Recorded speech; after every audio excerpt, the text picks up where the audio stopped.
BlackRock, BlackStone, whoever's buying up all the houses in America has now made LifeWeb public, minus the Drake allegations. BlackStone's goal is to take away the bright, optimistic future of space station and replace it with the depressing dark ages. In this period piece, everybody is fighting for something called PQ, which stands for potential queef, possibly queer, player quality. Yeah, that sounds right. PQ determines whether or not you can play certain roles. I was pissed when servers introduced the playtime system. More anger was brought on by this arbitrary social credit score. It's enough to make you want to wave one of those yellow flags with the tax evading snake on it. Besides the thrill of being in a medieval setting, people seem to be into BlackStone for the meticulous violence. You can go for the jowls, punch groins, twist ears, but you can't mess with anybody's wings. Those are purely gargoyle cosmetics. Since you've been enlightened, you can hear the tale of a man named Vaughn. Thanks to the revolving door of the underworld and round restarts, he has lived many lives. His very first life, he was born an adventurer who chose the warrior class. Brought into this world to battle it out with the wilderness, Vaughn quickly learned about nature's stun gun, knee stingers. While getting free x-rays from high voltage, the adventurer's torch fell asleep from lying in the grass too long. Vaughn remained rolling around on the ground for a good minute, struggling to figure out how to stand up as the first person he's ever seen walks on by. This infant eventually determined that the arrow pointing up is how you get up off your ass. His newfound talent for rising off the ground pushed him deeper into the darkness,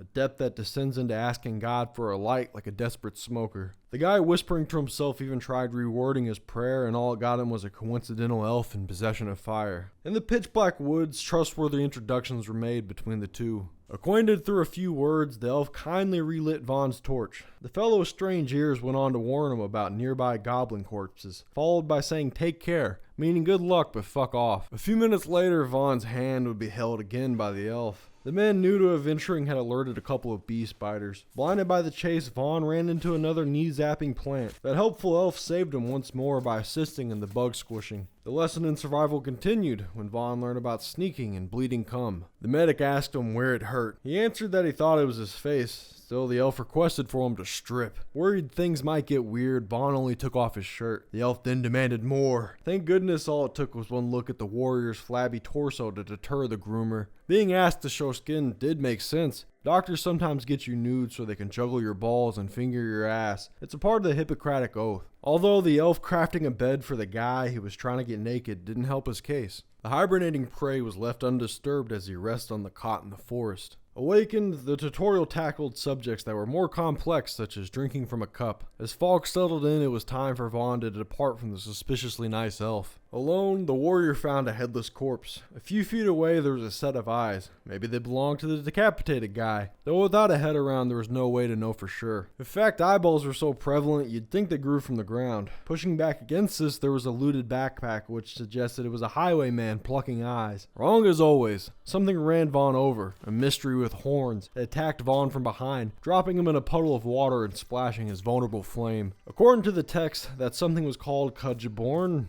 I don't fucking. That name made it sound like an urban legend. Doing research just showed cabinets, proving some storage spaces what gnawed on Vaughn's throat and twisted his head off.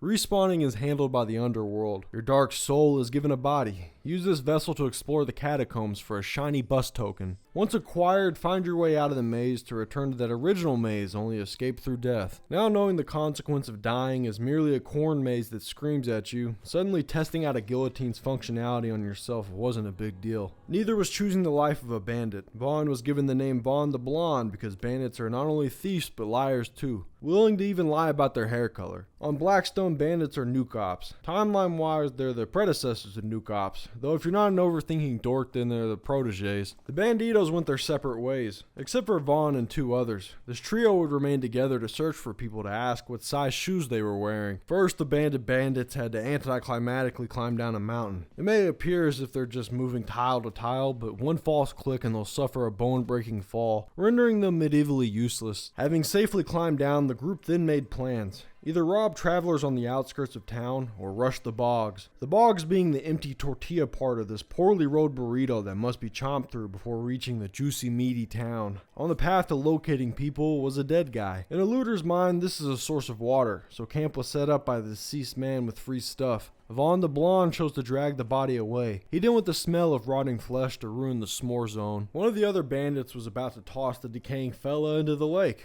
until it loaded up the sliding rise of becoming a zombie. The bandits swarmed the undead like confused flies ready to shit and eat. As they landed their blows, another bandit brother approached them. After vetting his lying, cheating, and stealing skills, the bandits trusted him, enough to take teamwork naps together. Arriving at the Boggs Bridge, the gang tried to rob the first person they came across. That would-be victim simply walked away. His replacement was one of those tough, no-nonsense blue boys from Vor Station, who chose to step in the raiders' way. The 4 versus 1 was too much for Thud the Man-Eater. Thud was getting stomped out by the crew known as the numbers advantage. During the jumping, Vaughn was flanked by an arrow. Exposure of the shooter forced this hooded archer to make a getaway off the bridge and into the river. Destruction of the town's gate became the focus for these berserking bums. That sniper who took the leap of faith returned to experience close-range affection. Post-cuddle, the beaten-down man rose to his feet. Whether he was still alive or a zombie was unknown. Either way, Vaughn was going to flail him. Next to approach were 3 guys with shields and swords. Vaughn was hoping to avoid combat with them. That wasn't happening since apparently the bandits murdered their pal. Rushed by the militant adventurers, whoever was left from the squad of 4 had scattered. Vaughn tried to flee and got caught by fucking knee stingers yet again.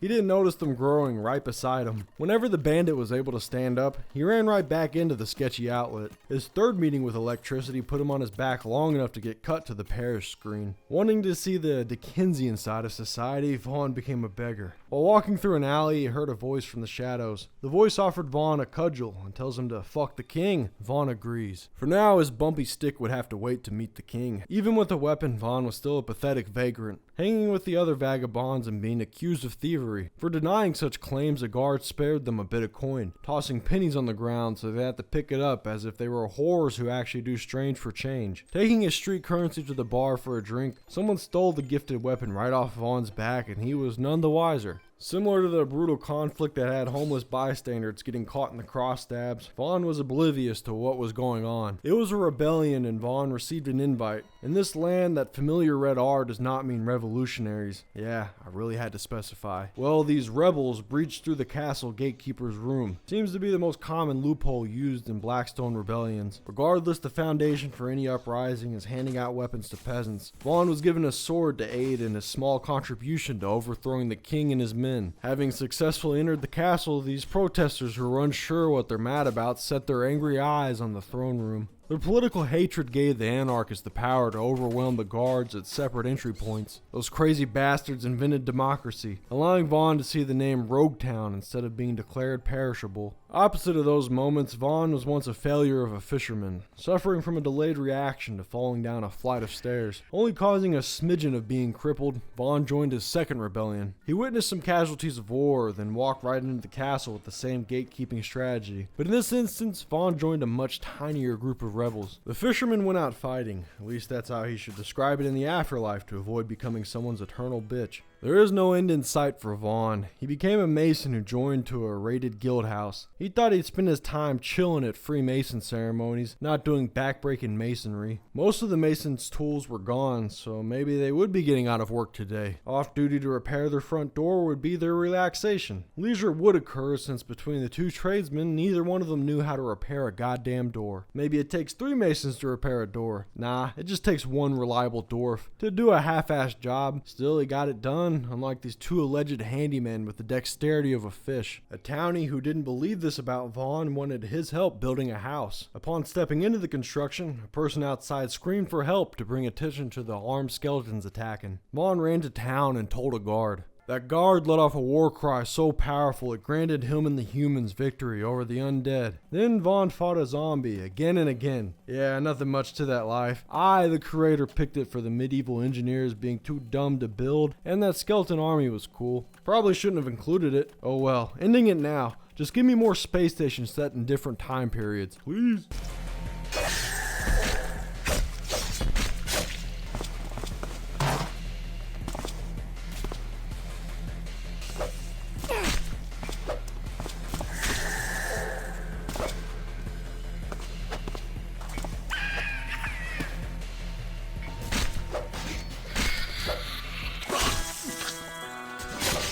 Ronald Easter, put a bottle up your keister and then gang drunk, cause uproar's like a cheater. He's been the same